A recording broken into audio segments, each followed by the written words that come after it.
silêncio daquele dia parecia diferente, mais denso, como se o próprio tempo tivesse decidido caminhar mais devagar. As ruas continuavam cheias, as pessoas seguiam suas rotinas, mas para Paulo, tudo havia perdido o ritmo. Havia um peso invisível pairando sobre seus pensamentos, algo que ele ainda não conseguiu nomear, mas que já transformava cada instante em um presságio. Até pouco tempo atrás, a vida era apenas uma sequência previsível de dias comuns, compromissos, risos ocasionais, planos adiados para um futuro que parecia garantido. Mas, de repente, algo mudou. Não foi um acontecimento grandioso ou um sinal evidente, mas uma ruptura silenciosa, quase imperceptível, que começou dentro dele e se espalhou como uma sombra. Agora, aos 45 anos, Paulo se encontrava diante de uma realidade que não pedia permissão para existir. Uma verdade fria, inevitável, que ameaçava consumir tudo que ele acreditava ser permanente. E naquele instante suspenso entre o que foi e o que ainda poderia ser, ele percebeu que sua vida jamais voltaria a ser a mesma. O diagnóstico chegou em uma manhã cinzenta, como uma porta que se fecha sem aviso. Paulo ouviu as palavras do médico como quem escuta uma língua estrangeira. Terminal, irreversível, tempo limitado. Tudo parecia distante, como se aquilo estivesse acontecendo com uma outra pessoa. Mas não estava, era ele. Sua vida de repente tinha prazo. Nos primeiros dias, o silêncio tomou conta. A casa, antes preenchida por ruídos banais, agora ecoava o peso do inevitável. O relógio na parede parecia mais alto, mais cruel, como se marcasse não horas, mas despedidas. Paulo evitava ligações, ignorava mensagens, recusava visitas. A ideia de ser visto frágil, condenado, o incomodava profundamente. Mas, em uma madrugada insônias, algo mudou. Ele estava sentado na sala, envolto pela penumbra, quando encontrou uma antiga caixa de fotografias. Imagens esquecidas de um tempo em que a vida era promessa, não contagem regressiva. Ali estavam seus amigos de infância, sorrisos largos, sonhos intactos. Ali estava ele, vivo de um jeito que já não reconhecia. E foi nesse instante que o medo cedeu espaço a uma decisão. Se o fim era inevitável, então ele não seria passivo. No dia seguinte, Paulo começou a ligar para pessoas que não havia há décadas. No início, as conversas eram estranhas, carregadas de um tempo perdido. Mas pouco a pouco, o gelo se quebrava, dando lugar a risadas, memórias e até lágrimas. Cada encontro era como recuperar um pedaço de si mesmo. Depois vieram as viagens. Não eram luxuosas nem grandiosas, mas eram significativas. O mar que ele sempre quis ver de perto, uma estrada longa que cruzava paisagens silenciosas, um pôr do sol assistido sem pressa. Cada lugar se tornava mais do que um destino. Era uma afirmação de que ele ainda estava ali. Durante esse processo, Paulo começou a registrar tudo. Pequenos vídeos, reflexões, momentos simples. No início, era apenas para si mesmo, uma forma de organizar o caos interno. Mas incentivado por uma amiga, decidiu compartilhar. E algo inesperado aconteceu. As pessoas começaram a assistir e a sentir. Mensagens chegavam de todos os lados, desconhecidos que viam em sua vulnerabilidade uma coragem que não sabiam que precisavam. Pessoas enfrentando suas próprias batalhas encontravam nas palavras de Paulo um tipo raro de conforto, a verdade. Mas nem tudo era luz. Conforme os dias avançavam, o corpo começava a falhar. A dor surgia sem aviso. O cansaço se tornava constante. Havia dias em que levantar da cama era uma vitória silenciosa. E nesses momentos, o medo voltava, não da morte, mas do sofrimento. Ainda assim, ele continuava. Em uma das gravações, com a voz fraca, mas firme, disse algo que marcaria todos que assistiram. Eu não posso escolher quanto tempo tenho, mas posso escolher como eu vivo cada segundo. As palavras ecoaram. Seus vídeos começaram a alcançar ainda mais pessoas. Médicos, pacientes, famílias inteiras se viam refletidos naquela jornada crua e verdadeira. Paulo não falava como alguém que tinha todas as respostas. Falava como alguém que estava vivendo a pergunta mais difícil de todas e ainda assim escolhia seguir. Os últimos dias chegaram de forma silenciosa. Já não havia viagens, nem longas conversas, apenas a presença. O toque das mãos, o olhar de quem ama, o som suave da respiração. Paulo não estava sozinho. Nunca mais esteve. Na sua última gravação feita com esforço visível, ele sorriu, um sorriso sereno, quase leve. Se você está vendo isso, viva, não espere, não adie. A vida não começa quando tudo está perfeito. Ela acontece agora, exatamente agora. Depois disso, o silêncio, mas não um silêncio vazio, um silêncio cheio de significado. Paulo partiu dias depois, mas sua história não terminou ali. Seus registros continuaram a circular, tocando vidas, despertando consciências, recebendo esperanças. Ele, que um dia recebeu uma sentença de fim, transformou seu tempo restante em um começo para muitos. E de alguma forma, ele voltou à vida, não no corpo, mas no impacto. Na presença física, mas na memória viva de todos que aprenderam, através dele, que mesmo diante da escuridão mais profunda, ainda é possível escolher a luz. Os dias seguintes à partida de Paulo foram estranhamente densos, como se o mundo tivesse perdido, por um instante, um ritmo natural das coisas. A casa permaneceu em silêncio, mas agora era um silêncio diferente, não mais de espera, e sim de ausência. Ainda assim, havia algo ali, algo que não se dissipava. As pessoas continuavam chegando, amigos, familiares, desconhecidos. Alguns traziam flores, outros cartas, muitos traziam histórias, relatos de como tinham encontrado Paulo em um momento de desespero, de como suas palavras tinham atravessado a dor como uma fresta de luz.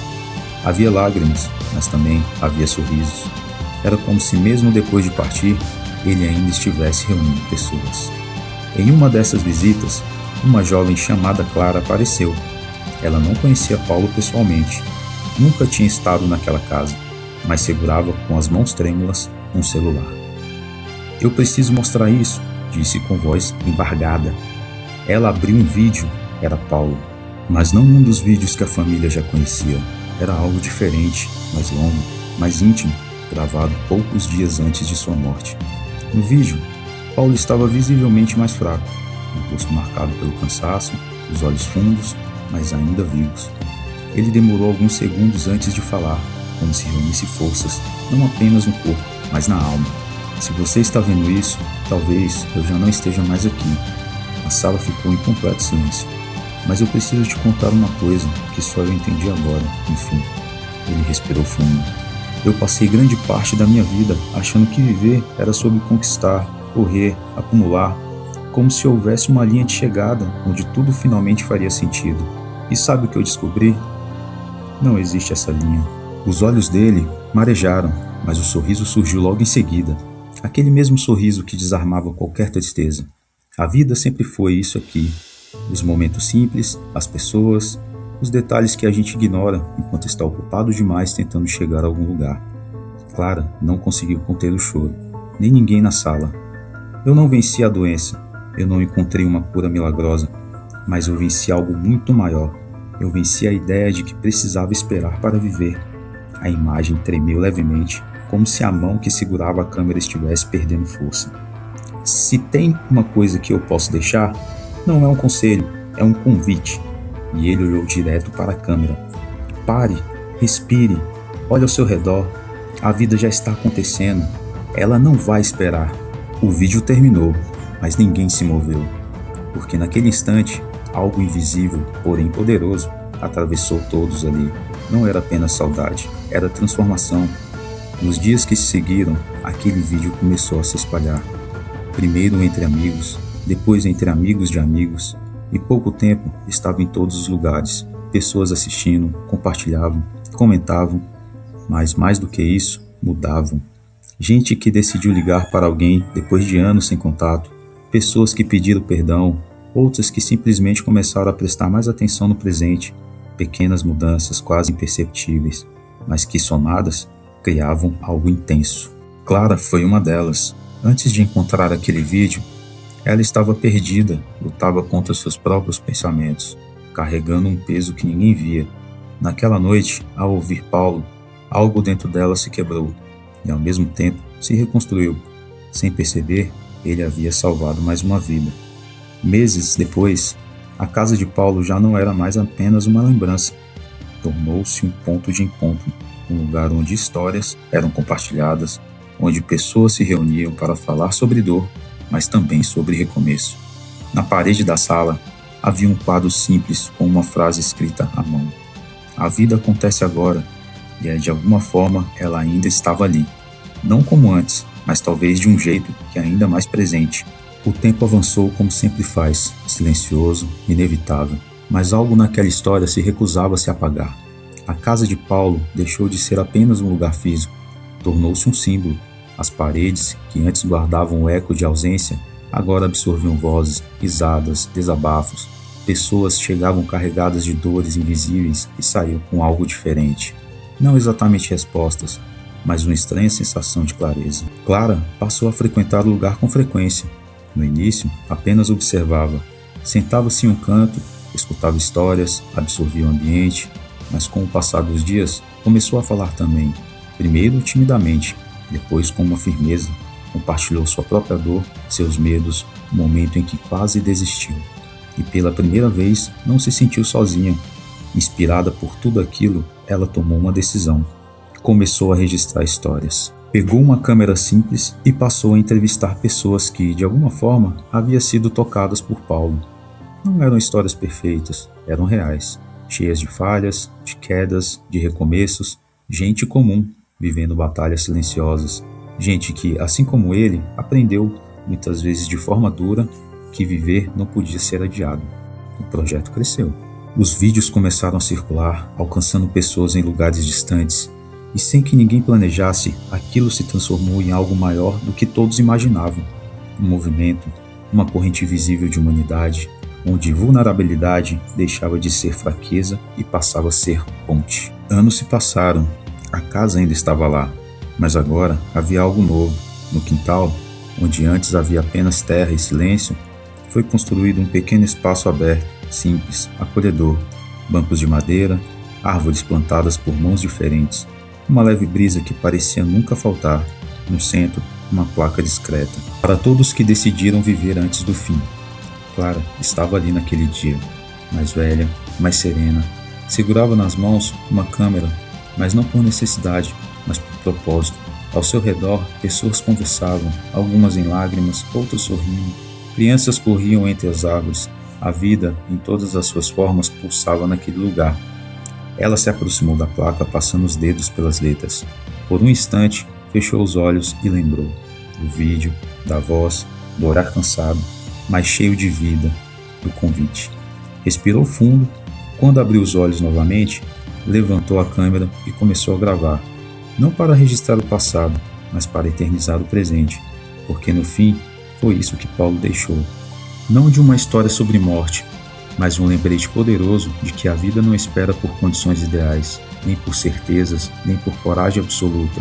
Ela acontece no meio do caos, da dor, da imperfeição, e cabe cada um decidir se vai apenas assistir ou participar. Clara sorriu enquanto ajustava o foco.